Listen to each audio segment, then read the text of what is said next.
2026 சட்டமன்ற தேர்தலில் ஆட்சி மாற்றத்திற்கான முதன்மை சக்தியாக ஒட்டுமொத்த தமிழ்நாட்டு மக்களின் அமோக வரவேற்பையும் ஆதரவையும் பெற்று மக்கள் மத்தியில் மிகப்பெரிய ஒரு எழுச்சியையும் தாக்கத்தையும் தமிழக வெற்றிக் கழகம் ஏற்படுத்தி வருகிறது.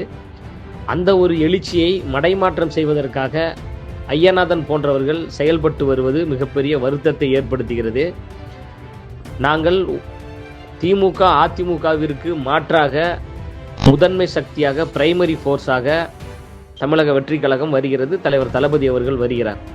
அப்படி இருக்கின்ற பொழுது அதிமுகவோடு நாங்கள் கூட்டணி அமைக்க இருக்கிறோம் என்று ஒரு பொய்யான ஒரு தகவலை பொது ஊடகத்தின் வாயிலாக ஐயநாதன் அவர்கள் சொல்லுவது ஏற்க முடியாத ஒரு கருத்தாகும். இதை நாங்கள் வன்மையாக கண்டிக்கிறோம். மூத்த பத்திரிகையாளர் இதுபோன்று பொய் செய்தியை மக்களிடம் சொல்வது அறம் கிடையாது. உண்மைக்கு புறம்பான ஒரு செய்தியை பரப்புவது நேர்மை கிடையாது என்பதை அழுத்தம் திருத்தமாக நாங்கள் சொல்கிறோம்.